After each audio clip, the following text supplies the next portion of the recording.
Okay, so I already dropped my review of this Galaxy S21 Ultra. This is a beast of a phone, so make sure you check out that review after you watch this one. But today, it's all about its little brother here. This is the Galaxy S21, and coming in at $799, I think this is going to be the one that's going to be the people's choice for the new Galaxy S21 lineup. So let's talk about this phone because there are some similarities with this and its bigger brother, the S21 Ultra. And one of those is going to be the fact that this is one of the first phones to run Samsung's One UI 3.1 software. And so with this software, you get a notification panel that actually doesn't annoy me because all of the notifications are smartly grouped together. And even your media apps that you have open, you can swipe between the widgets right here. I wish it didn't swipe them away when you go too far to one side, but that's a minor gripe. And then also too, on your lock screen, you do have more widgets to be able to access. So you don't have to unlock your phone to get to some of the important information that you might be looking for. And you now have the option to add the Google Discover page to your home screen. So now when you swipe over, you can find this information curated by Google, or you can just swap all of that out for live TV in this same location, which is kind of crazy because Samsung has this Samsung TV Plus,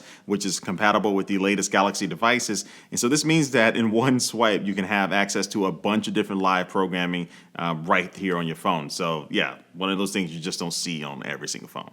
And Max Weinbach on Twitter posted that Samsung DeX now does work wirelessly with your PC or your Mac after you install the DeX software. So there were ways you could do this, with a couple of different workarounds, but now it's very seamless. A couple presses of a couple of buttons, and then now you have DeX running on your computers with no cables. And even the volume controls have a nice look to them and ease of use to control, so you can access all of your different volume options for your notifications, your phone calls, and stuff right here. So this is a very little kind of tweak, but it really adds to the whole experience of One UI, currently being my favorite adaptation of Android right now to use on the phone. It's very sleek, customizable. Yeah, good job. Now, in the hardware and design department, you do have some similarities as well. So you have this contour cut design where the camera module blends into the metal frame of the phone. So it's a very unique look. And in these days of smartphones coming out almost every single day, I haven't seen one that looked like this. So that's a good job with the design. And then with the regular S21s, I would say that it has more playful colors. Like the S21 Ultra colors look really good, but they're more kind of like solid and plain looking. But you have this purple finish that you can choose with this S21 that actually for purple, which I typically wouldn't choose for my phone, looks great. And then you have that gold trim going around the phone. It just really makes a nice color combination. And then also one thing you should know is that on the S21 Ultra, you do have Gorilla Glass on the back that has that matte finish, but on the regular S21, it is going to be a plastic back, but both of them feel very similar. And personally, I really don't care about the actual material on the back of the phone. I just care how it feels. And because both feel very similar, I'm cool with that.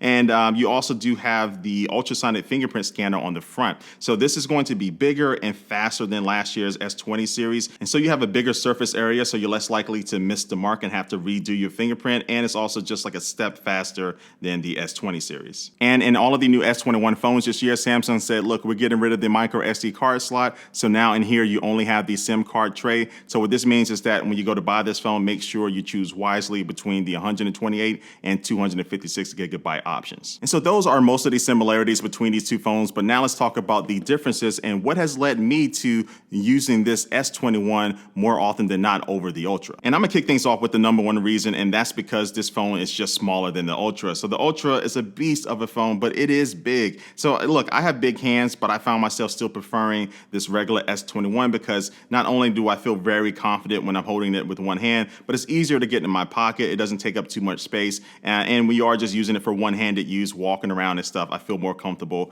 with this phone. And with the smaller size, that also means that you do have a smaller display on this S21, so it comes in at 6.2 inches versus the 6.8 inches on the S21 Ultra. But the good thing is that both of these can run at 120 hertz refresh rate, and both of these are variable refresh rates, but on the Ultra, it can go from 10 to 120 hertz, and on this S21, it can go from 48 to 120 hertz. So the wider range on the Ultra means that it's going to be better for overall battery life, because if it's not doing something that needs all of that high refresh rate, it can go down to a lower level, and that can help just preserve the battery over the course of your day. And speaking of batteries, so on the Ultra, you have a 5,000 milliamp hour battery, but on the S21, that goes down to 4,000. But I have to say that the battery life on this thing has been fine. I can get through an entire day. You're not going to be thinking about it. It's just when you are trying to get that day and a half of use, that Ultra is definitely going to be more suited for that. But I find with this S21, again, for daily use, I think most people will be very satisfied with it. And two more quick things with the displays. So on the S21, you have a flat display, so you're less likely to have accidental touches when you're just holding it in your hand,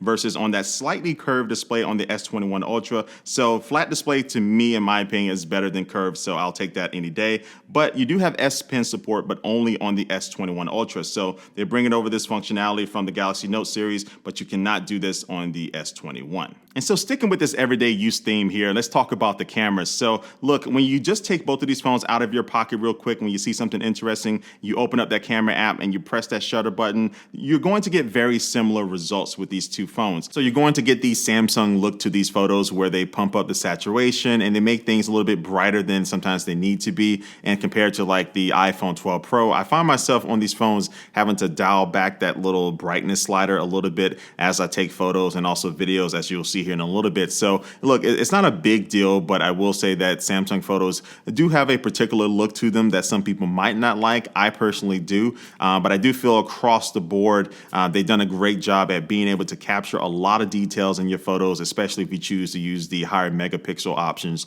that these phones do have. But the differences start to come in when you start to play around with the camera app a little bit more as far as zooming in and stuff. So on this S21, you have one single telephoto camera that does come in at 64 megapixels, but it only goes up to 3 times zoom, where on the S21 Ultra, you have not only one 3 times zoom telephoto camera, but you also have an additional 10 times zoom telephoto camera. So you can see the differences here between 3 times and then when you go up to 10 times, because this S21 does have to really start taking advantage of digital zoom when you get up to 10 times and more, and you start to see that loss in quality. And then when you go up to the S21's maximum zoom of 30 times, you see it starts to fall apart compared to the 30 times zoom on the S21 Ultra. And then the Ultra starts to show off because it can go up to that 100 times space zoom where it can get you like just ridiculously close to a subject, even though the quality starts to fall off there. But again, 30 times zoom is really that good sweet spot. And if you find yourself in those situations where you like to use zoom a lot, maybe you're at one of your kids' games and you're sitting in the stands and they're on the field and you want to zoom in and still get a really good photo, that Ultra comes into play. And both of these phones do have this new zoom lock feature, which means that when you get towards their maximum zoom ranges,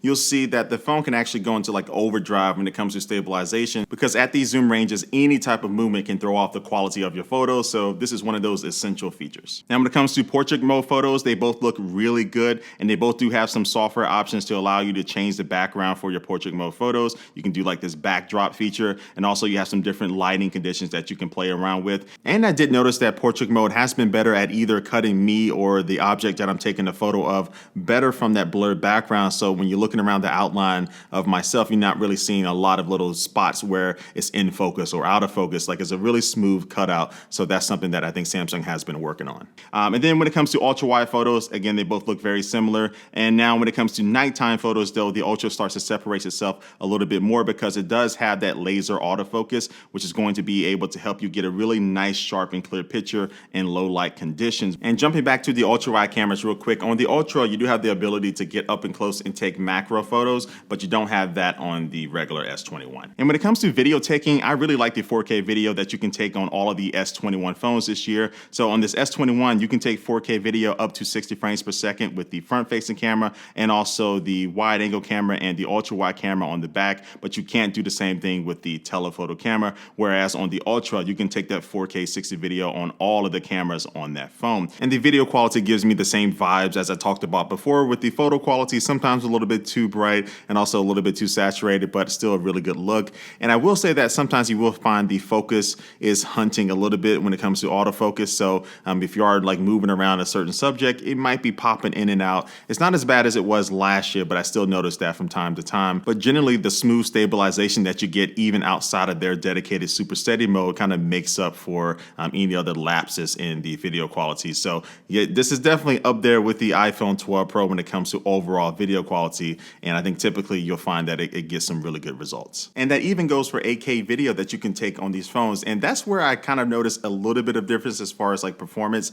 When I started recording an 8K video on the S21, I did see that just using my screen as a viewfinder that it was kind of choppy. But on the S21 Ultra, it's a little bit smoother. And that's really the only time I saw any type of performance difference between these two phones. And that may be just in the difference of the RAM, where you have 8 gigabytes of RAM on the S21, and you can get either 12 or 16 gigabytes on the Ultra. But that's really the only time I really felt a performance difference between the two, because both of these phones do have that Snapdragon 888 that does most of the heavy lifting for everyday tasks. But yeah, if you need that little extra push, that Ultra has you covered. And all of these S21s do share the better camera software enhancements this year, like the better single take mode, which at one press of the shutter button takes photos and videos at the same time. But it's going to be adding some, slow motion video to some of those clips and adding different filters. And then now you can go after the fact and choose which one you want to use.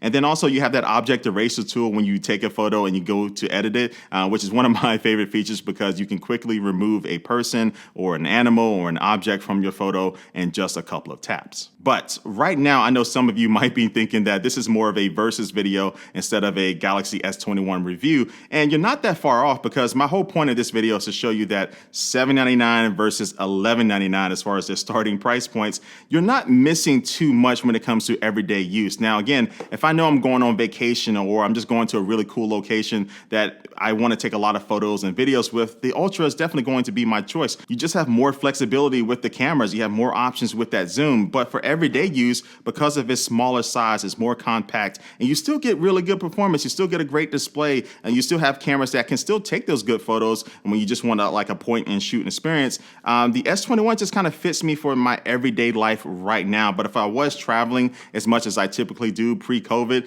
the Ultra might be my go-to choice. But when I look at the price to performance ratio between these two, the S21 is definitely going to be my people's champ for right now with the Galaxy series of phones, until we see what Samsung might do with the Galaxy S21 FE later this year, if they do release that. But for right now, best bang for your buck Galaxy phone is the S21. But what do you think? Leave your comment down below and let me know what you think about this phone, and which one would you choose out of these two. And also remember, there is a Galaxy S21 Plus that sits right there in the middle of these phones, but that shares more of the characteristics of the S21, but it just has a bigger 6.7-inch screen and also a bigger battery as well. But for the most part, it's very similar to this one. So anyway, this is my review. I'm wrapping up here. Make sure you check out my S21 Ultra review, because I go into a lot more details about the features for this phone. I'll leave that link below. But like always, thanks for watching this video, and I will catch you later. Peace.